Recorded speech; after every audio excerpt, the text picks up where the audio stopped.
ኢየሱስ መን እዩ? ድንግል ማርያም ናይ ክርስቶስ ዕላማ እያ እምበር ድንግል ማርያም ናይ ድንግል ማርያም ዕላማ ክርስቶስ ኣይኮነን። ሓደ ነገር ክንርድኦ ዘለና ማርያም ተዘይትህሉ ቅድስቲ ድንግል ማርያም ተዘይትህሉስ ኢየሱስ መሃለወ ዶ? ፍጥረታት ቅድሚ ምፍጣሮም ኢየሱስ ነይሩ ድዩ? ጎይታ ሰራዊት እግዚአብሔር አምላክ ኣብዚ ቅዱስ አውደ ምሕረት ተኣኪብና ቅዱስ ቃሉ ክንነጋገር ዝኣከበና ዝኸበረ የተመስገነ ይኹን። ኩልና ክንፈልጦ ክንርድኦ ዝግባእ ዓብይ ዛዕባ ስለ ጎይታና መድሓኒትና ኢየሱስ ክርስቶስ ዝለዓሉ ሕቶታት እዮም። ካብቶም ካብ ምእመናን ተኣከቡ ሕቶታት ክምለሱ ኣለዎም ኢልና ዝሓሰብናዮም ሕቶታት ኢና ኣዳሊና ኔና። ክቡር መምህርና መጋቢ ሐዲስ መምህር ቀሲስ ሄኖክ ነዚ ናይ ሎማዓንቲ መርሃ ግብሪ ነቲ ንደልዩ ሕቶ ምላሽ ክውና እዮም ኢልና ፃውዒት ክንገብር ከለና ፈቃደኛ ኮይኖም ናብዚ መድረክ ስለተረኸቡልና ብስም እግዚአብሔርን ብስም ቤት ትምህርቲ ሰንበትናን ብስም ኣብዚ ጉባኤ ዝሳተፉ ዘለዎም ምእመናን ከመስግን ንደሊ። ኳ ዳሕና መፁልና መምህር ቡራኪኦም ይሃውና። ስም ሓድነቱ ምስ ሰለስትነቱ ሰለስትነቱ እውን ምስ ሓድነቱ ዘሎ ዝነብር ኣምላኽና እግዚአብሔር ናይ ስሙ ቀደስቲ ናይ መንግስቱ ወረስቲ ክንከውን ዝፈቀደልናን ዘኽበረናን ኣምላኽና ይኽበር ይመስገን። ኩልኹም ካብ ኣባላት ቤት ትምህርቲ ሰንበት ጀሚሩ ናይዚ ጉባኤ እዚ ዕዱማት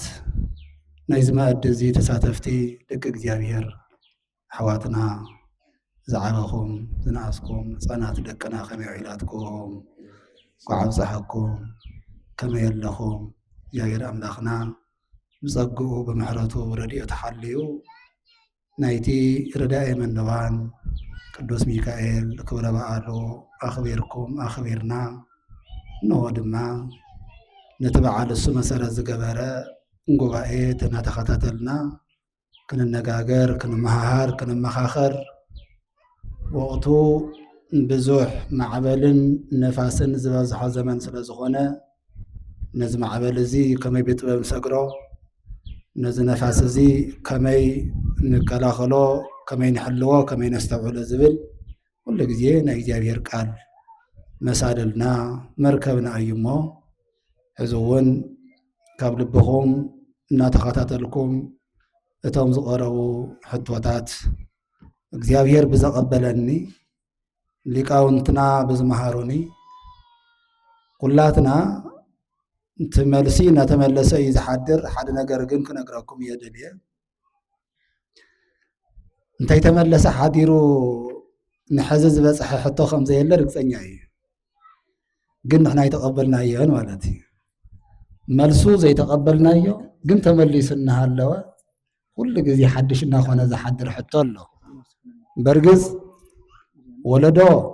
በብግዚኡ ክሓትት ፅቡቅ እዩ፣ ነውሪ የብሉን። ሓቲትካ ምርዳእ ነውሪ የብሉን። ነገር ግን ተደጋጊመን ዝሕተታ ሕቶታት ምናልባት ሓደ መዓልቲ ዶ ናፍታ ነደልያ ትውዕል ትኸውን ዝብሉ ሰባት ኣለዉ እዮም ብደገ ከባኹም ኣይኮነ። ሕዚ እውን ኣብ ዝርያ ዘለኹም ዘን ሕቶታት ብልብና ድመፅኩም ተወዲእናየን ኩለን ፅቡቅ ዝቐረበና ክልተ ሰለስተ ብግቡእ እንተሒዝናዮ ግን ፅቡቅ ኢለ ስለ ዝሓስብ ነዚ ድማ ንኣገልግሎቱ እግዚአብሔር ፈቂዱ ጋሻኹም ስለ ዝገበርኩምኒ ትሕት ኢለ ብስም እግዚአብሔር የመስግን። ንኩላትና ልቡናና ይግለፀልና የብርሃልና ይቐኒየለ። ኣሜን። እሞ ናብቲ ናይ መጀመርያ ሕቶና ክንኣቱ እዚ ናይ መጀመርያ ሕቶ ኣብ እምነት ዘየለ ግን ድማ ናይ ክርስትና እምነት ክፈልጥ ይደሊ እየ ዝብል ሓው ዝሓተቶ እዩ። ትሕቶ ቀጥታ እንታይ እዩ ዝብል ኢየሱስ መን እዩ ዝብል ሕቶ እቲ ናይ መጀመርያ ዘቐረበለ እሞ ኢየሱስ መን እዩ ብዝብል ክንጅምር። ኢየሱስ ማለት ክርስቶስ አማኑኤል አካላዊ ቃል ወልደ እግዚአብሔር ሕያው ቅድመ ዓለም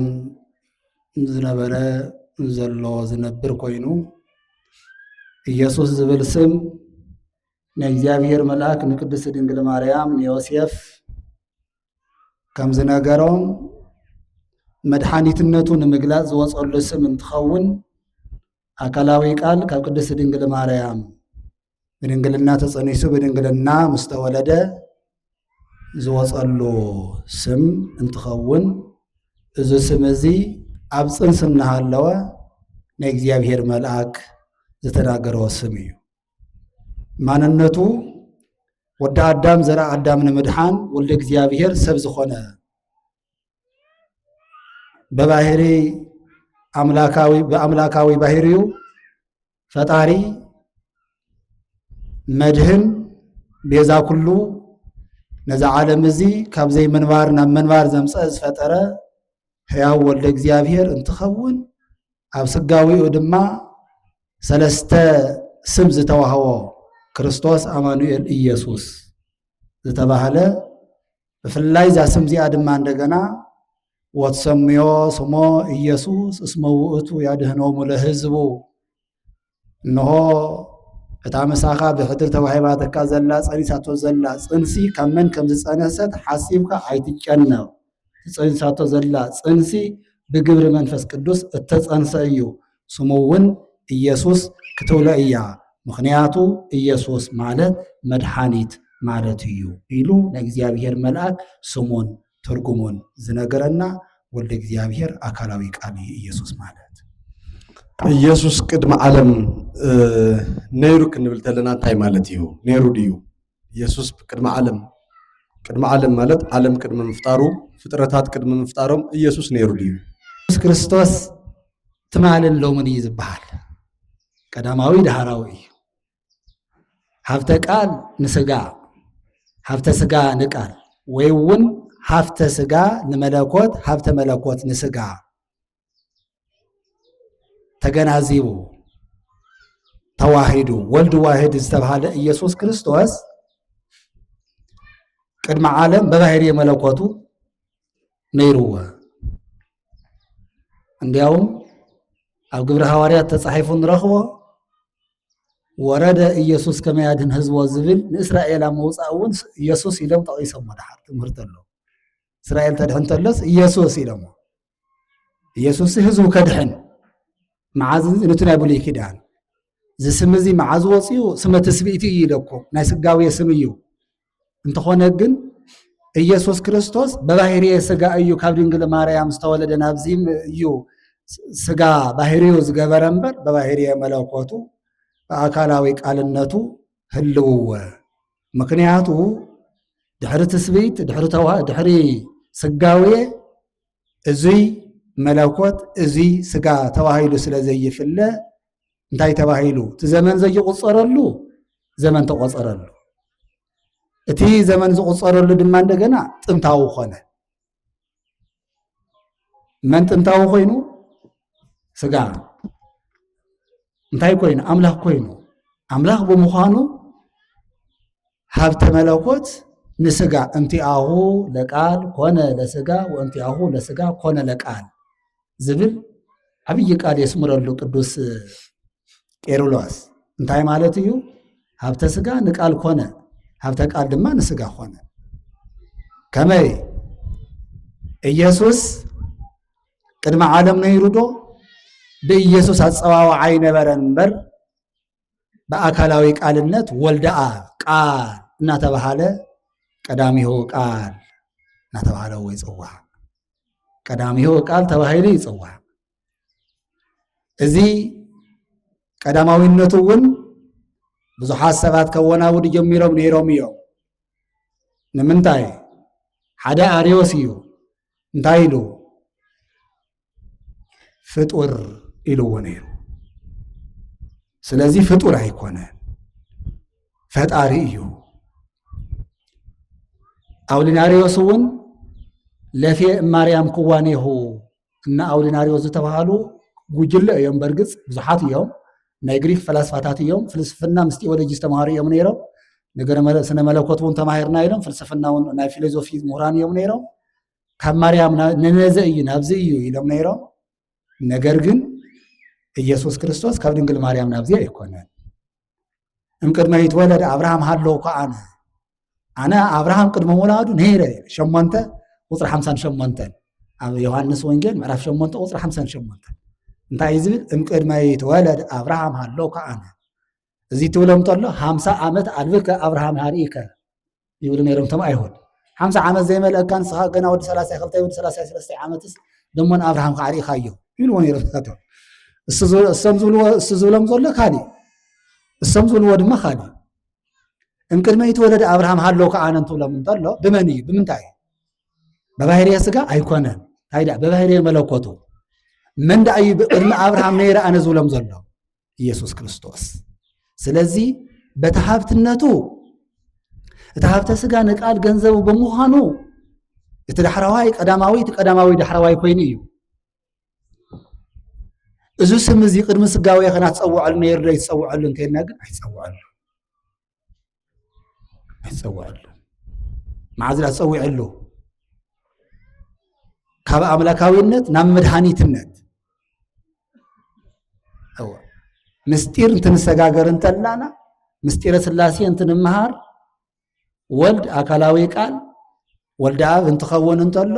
ዓለም ንምድሓን እንደገና ብጥንቲ ስሙ ወልድ ብጥንታዊ ግብሩ ተወላዲ ኮይኑ ካብ ቅድስት ድንግል ማርያም ትውለድ ተሎ ድማ እንደገና ነዚ ትስብኢቱ ወይ ድማ ሰብ ምዃኑ ስጋዊየ እንብሎ ዘለና ቃል ሰብ ስጋዊ እዩ ዝበሃል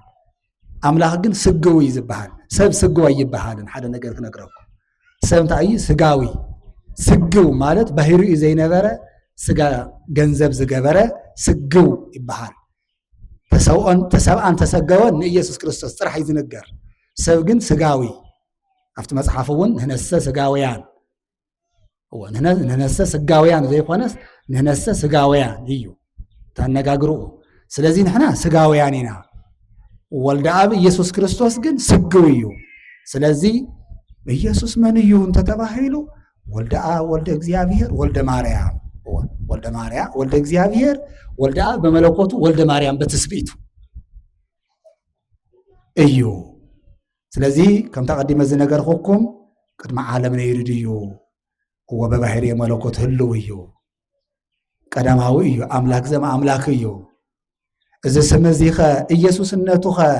ነይሩ ዶ ብደቂ ሰባት ይነገር ነይሩ ዶ ኣይኮነን ንእግዚአብሔር መልአክ ኣብ ግዜ ትወልደሉ ሰሙን መጺኡ እዚ ስም እዚ ንእግዚአብሔር መልአክ ዘውፅኦ ስም እዩ እቶም ስማት ዘውፅኡ ክርስቶስ ዝብል ዳንኤል አማኑኤል ዝብል ኢሳይያስ ኢየሱስ ዝብል ቅዱስ ገብርኤል መልአክ እዮም ተናጊሮም እቶም ኣስማት ማለት እዩ ብጣዕሚ ጽቡቕ ንስኦት ሓይዝና ኣብ ቀረባ ግዜ ሓደ መምህር ተዛረብዎ ዘረባ ነይሩ ብዘይ ድንግል ማርያምስ ኢየሱስ የለን ዝብል ዘረባ ማርያም ተዘይትህሉስ ኢየሱስ መሃለዎ ዶ ምክንያቱም ብዝሕዚ ዝገለጽዎ መምህር ካብ ድንግል ማርያም ምስ ተወለደ እዩ ኢየሱስ አማኑኤል ክርስቶስ ዝብሉ ስማት መጽዮም ንብል ኣለና እሞ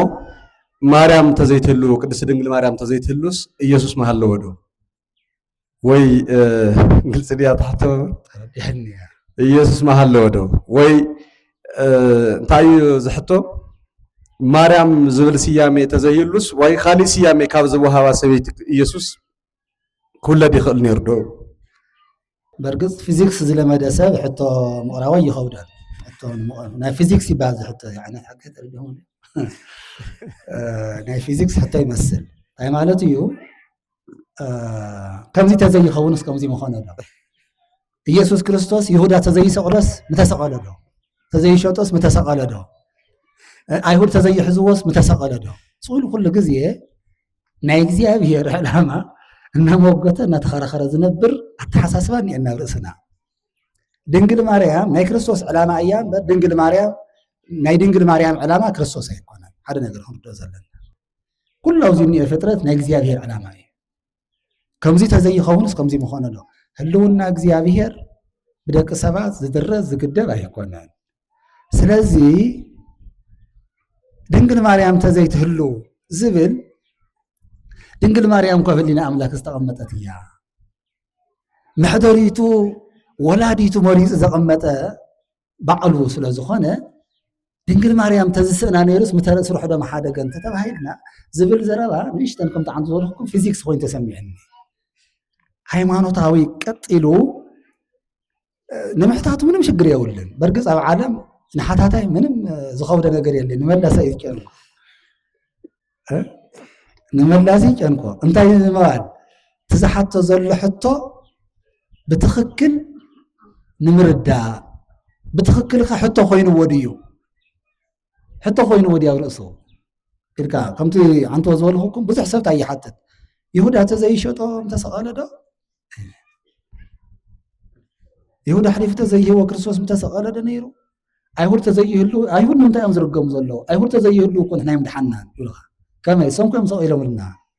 ባሪኾም ድዮም ሂቦምና ፍርዶም ሓሶት ምስክርነቶም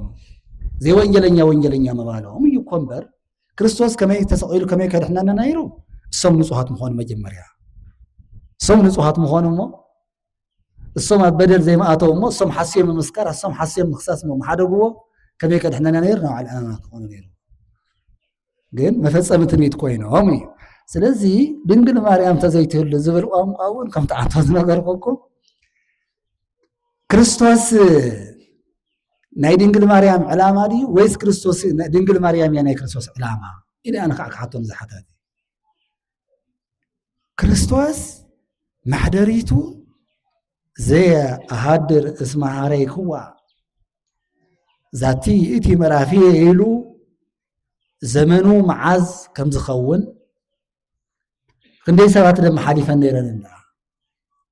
ተ5,500 ዘመን ምስጢሩ ክነግረኩም ድንግል ማርያም መዓዝ ከም እትውለድ ኣብቲ ናይ እግዚኣብሔር ቀመር ስለ ዘላ እዩ ነዚ ብዙሓት ሰባት ዘየስተውዕልዋ ንባብ ኣለ ገድላት እዮም ድርሰናት እዮም እናበልና ትርጉሞም ከይተረዳእናዮም እናሓልፍ ኣነጋግራ ስለ ዘለዎ እምበር እምቅድመ ዓለም ነበረት እግዝእትነ ማርያም በህሊና ኣምላክ ዝብል ኣሎ እግዚኣብሔር ገጠመይ ዝበሃል ነገር የብሉን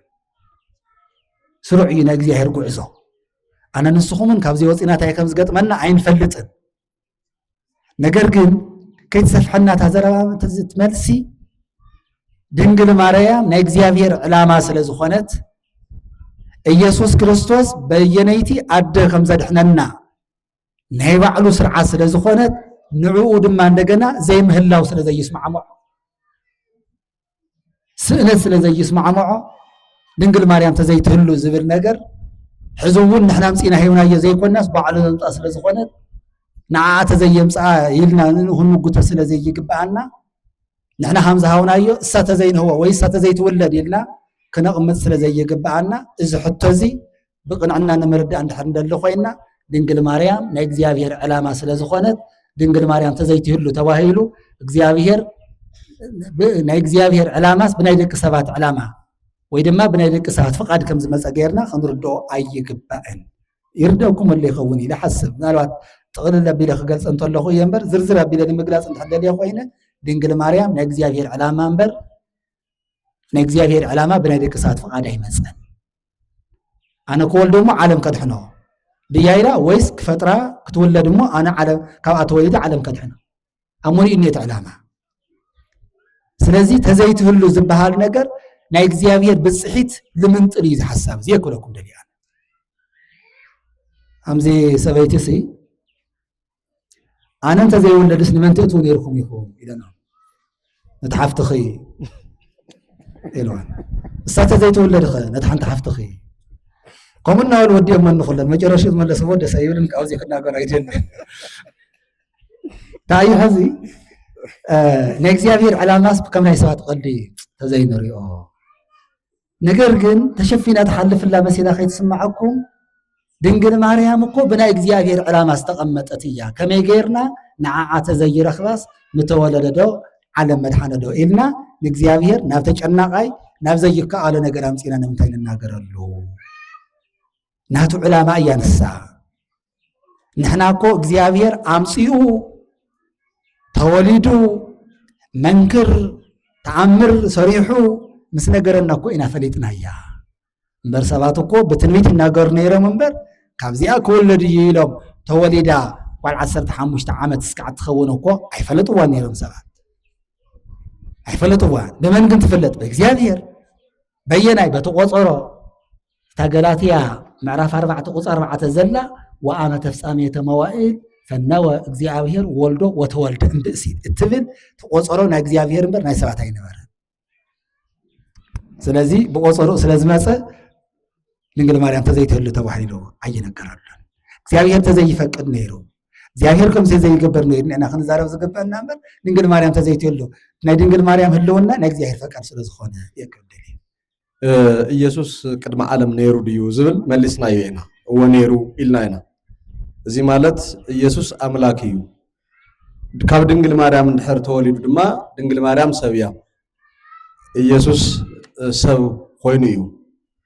هذا زل على اللحظة إيسوس سبديو أملاك أملاكون سبون هو كابرين قل ماريا من دحرته ولد من دي تزولد زلا أنا نسخ من إيسوس كريستوس ما بحتاوي لداتي زبحال إيسوس كريستوس مسانا زمسا سولو الله كوانا زفولي لدات الله كماي زمساسلو سمخواني زمساسلو نعلت صنسي ناتشعت ورح صنس خوينكا كبادم ولادي زمساسلو طبادم طوابي زمساسلو ናይ ደቂ ሰባት ጠባይ ሒዝካ ምዕባይ እዩ ምሳና ዘየማሳስለኸ ብዘያቦ ካብ ንጥራሕ መውላድ ብድንግልና ተጸኒስካ ብድንግልና እውን መውላድ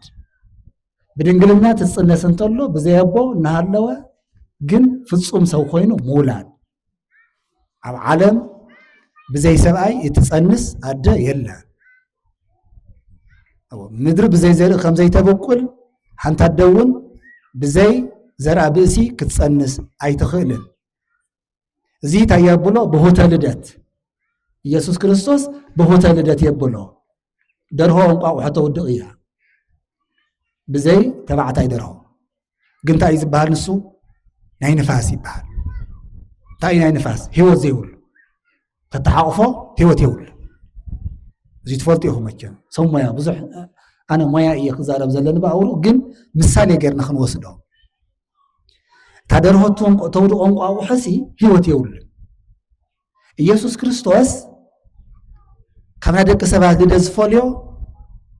በዚያቦ ሙላዲ በዚያቦ ተወሊዱ ድማ እንደገና ሰብ ምዃን አይጎደሎን ፍጹም ሰው ኮይኑ ድሕሪ ሙላዱ ደኣ እንታይ ይበሃል ኦርቶዶክሳዊ ተዋህዶ እምነትና ርትዕት ሃይማኖቶም ለቅዱሳን አበዊነ እንብላ ዘለና ቃል ስጋ ኮነ ዮሐንስ ወንጌል ምዕራፍ 1 ቁጥር 14 እቲ ቃል ስጋ ሆነ ቃል ሲታይ ሆነ ስጋ ሆነ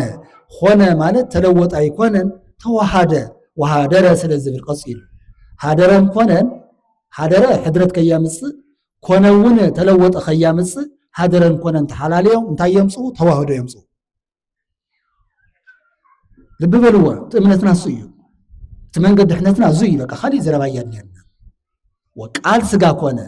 نحدث كيدان سيله تمر بيده اغر منقدنا غزيان ينا يمسلني كلت نغرات كاسمرالكم نحدث كيدان رئيس تمرت قال سغا كونه يو ارستنا دم عندنا نسوس مقرس منغس سمايات نابولي كيدان بقدامي ገብረ እግዚአብሔር ሰማየ ወምድረ رئيس تمرتنا يو رئيس قالنا دم عندنا اسرائيل سما احدو እግዚአብሔር አምላክከ بولي كيدان حدث كيدان بزي ترنف سلازي ولد واحد ኢየሱስ ክርስቶስ ካብ ቅድስት ድንግል ማርያም መስተወለደ ሰብድ ያምላክ አማኑኤል ማለት ታይ ማለት እዩ አምላክውን ሰብውን አዋ አምላክን ሰብን አይሆናን ነው አስተውሉ ያው አምላክን ሰብን ዘይሆነትስ አምላክውን ሰብውን አምላክነቱ ዘይለቀቀ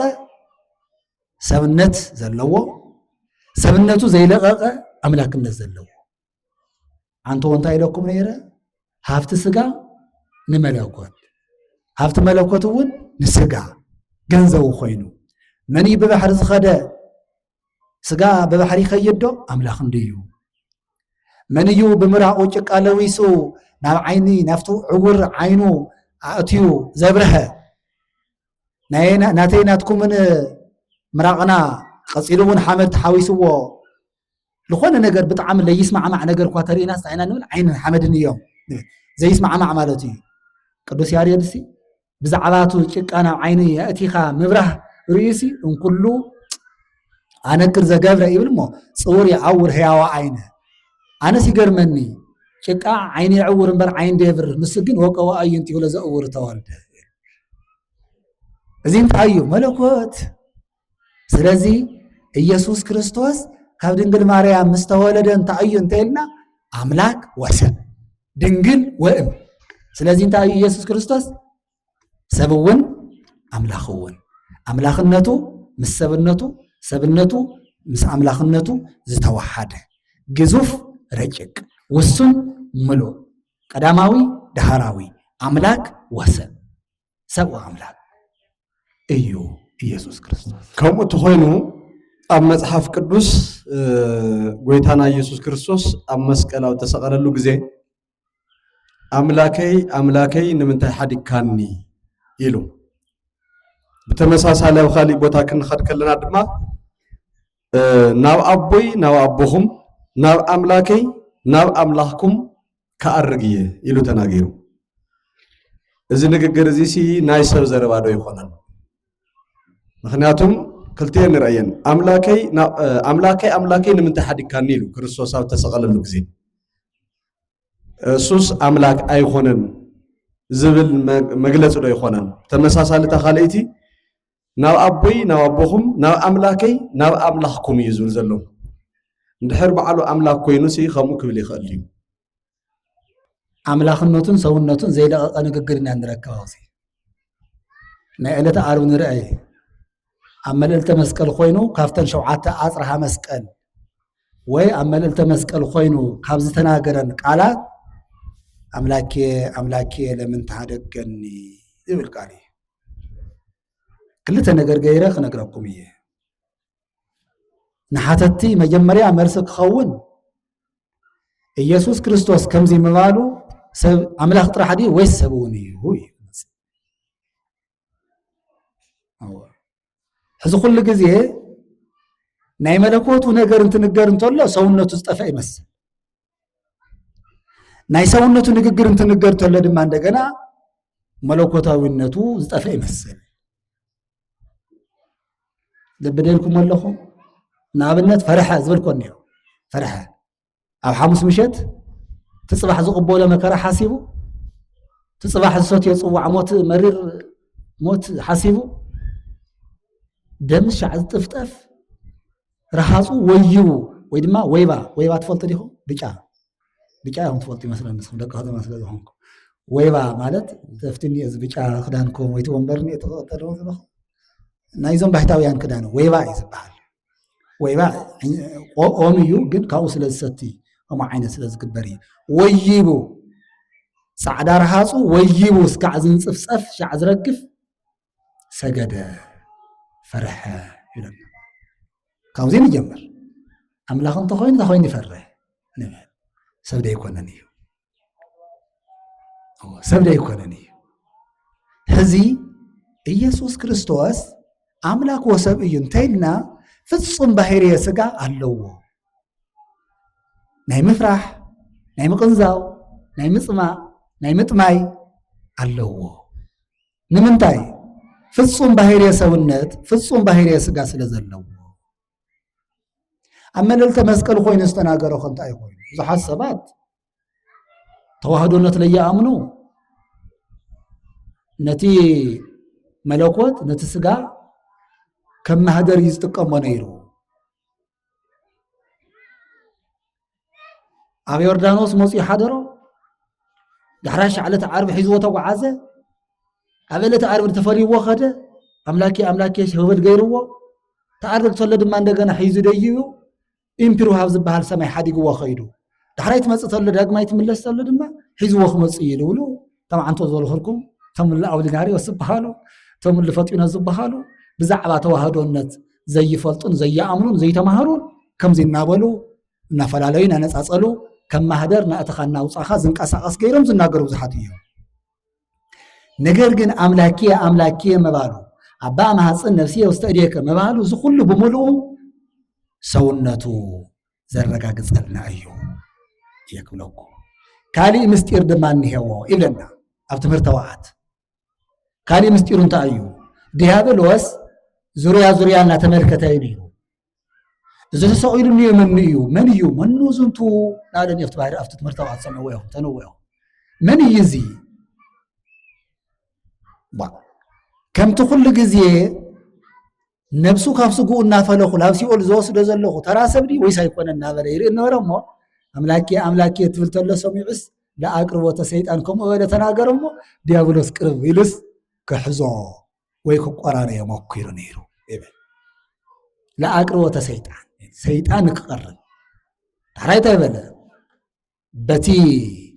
መቑሕ ደቂ ሰባት ኢየሱስ ክርስቶስ ተኣሲሩ እናሃለወ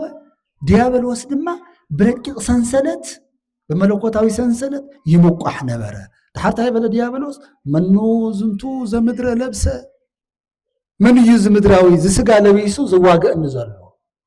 من يزي زبا حيلا ند اسات مسلموت يتبعاس من يزي مسمو زبعاس زلو منو زنتو زناكير بحقية ازي كابلو مود حقي كاب زلمت كوة نقر فولي خوي نقاتي من نزلو نفسو كاب سقوء فليا أبسي قلت قرانيه سقونا مقابر أوريده كلهم زق قرانيه من نوركو سبات قلت فليا خوين نزل لزي من أبولا شاو دحار أجرشو برهان بلج أبي المسار آيو زنتو وقتو إيسوس كريستوس زواتو سقاماي يماناي كونه ودحاراي كمزك أداماي إلو ديابلوس مسكرل أما عز أبلت عارو ስለዚህ ከም ሰውነቱ ዝተነገረ ምስጢር ምዃኑ ይነግረና ውሽጣው ምስጢር ለምንታይ ቆይ ተናገር ወጥቃል ዳል መልመስና መጀመሪያ አምላክና ሃሎ ስለምንታይ አምላኬ ይሉ ዳር አፍቲያታ አምላክና ሃሎ ስለምንታይ አምላኬ ይሉ አፍቲያ ገልጻይ ለምንታይ አምላኬ ዝበለ ፈሪሑ ዲ ተሳቀዩ ዲዩ ወይ ካመለኮ ስለተፈለየ ዲ አይኮናን ሰውነቱ ስለዘይለቀቀ በሰውነት ከምሰብ يناقرلو مكرا سقاي أزوز حل ساعات يناقرلو نمنتا يخويكم زبالة نبلك نمنتا يخويكم زبالة انتينا كم تعنتوز نقرخوكم لا أقربوت سيطان كفتاتونو يسلي يزور يكتاتل سلازنا بره هاسنيعون مأسار ناتنا موقع كده حلح نا سيطان موقع دما كصنع زقبرو وخانو دما مصحف كيدان ينقرنا قال عرق هبا عوية واوكم وهبا أملاكية وأملاككم ومالت قال نولد نبهري أبويو نعنا نيسق أبونا أيو أستوعلو انتا يزول حكم خدقمو انتا ينكتعزوه قال نعنا نولد نبهري انتا أيو أبويو نعنا خد نيسق أبونا أيو أملاك نعنا بتفطرنا أملاكنا أي فتارينا أيو نولدها بباهرية ملوكوتو أي فترون يولدون بر أي فترون بباهرية سقاقن أملاكو قلت دخوينات لكم بباهرية سقاقن تأيو سقا فطر دي يكون سقا فطر سلازخونا نولد بباهرية ملوكوتو أبويو بباهرية سقود ما أملاكو بزي مسألة هذا آوية وآوكم هذا أملاكية وأملاككم أملاكي مالتو بباهرية ملوكوتو زي كونس أنا وأهادن هنا أبزول أنكس كوني أنا نعمل حدينا أوه قدس باولس أبرومي مراف حموشته كاقصر عسر تجميرو ناهو رئيو متنا أفكارنا እግዚአብሔር وسواء انزصرون هنا تسهالنا بموت ولدو بمن ودو يزبال ولد نعب ودو يولد انبر اي فتروان ذات ولد واكو ذات جبر زولنا بوتاتنا ليقاونت اغو يانيقيا 325 توم ليقاونت ايام زولنا ابن ولدن زولو ركمتن ناغر ዘተወልደ ወአኮ ዘተገብረ ዝተወለደ እምበር ዘይተፈጠረ ስለዚህ አብ ንወልድ አቦ እዩ በባህሪ የስጋ ድማ ፍጡር ስጋ በመዋሃዱ ድማ አምላኽ ይብሎ እንታይ ትስጋ ብዙሓት መናፍቃን ስጋ ካብ ሰማይ አምፂኡ ስጋ በቅድሚ ዓለም ነይሩ እዩ ሒዝዎ ዝመፀ እዩ ኣብ ማህፀነ ማርያም ካብ ማህፀነ ማርያም ዝወሰዶ ስጋ የለን ዝብሉ መናፍቃን ዝረትዐ እዩ ዝቃል እዚ ንምንታይ ፍጡር ስጋ መዋሃዱ ሃበ አወየ ወአወክሙ ሃበ አምላክየ ወአምላክክሙ ማለቱ ክልትዩ የነፅር እንታይ ወዲ አብ ምዃኑ አወየ ይብል ኣሎ ናባህሪ አቦ እዩ አምላክየ ትብል ተሎ ድማ እንደገና ፍጡር ስጋ መዋሃዱ ነቲ ስጋ በባህሪ ህልውና ሓደ ኮይኖም ስላሴ ዝፈጠርዎ ስጋ እዩ ወልድ ባዕሉ ዝፈጠሮ ስጋ እዩ ተዋሂዱ ወልድ ልብ በሉ ሕዚ ወልድ ባዕሉ ዝፈጠሮ ስጋ እዩ ተዋሂዱ አዳማዊ ባህሪ እዩ ተዋሂዱ በዚ ምክንያት እዩ አምላኸይ አምላኽኩም አቦይ አቦኹም ዝብሎ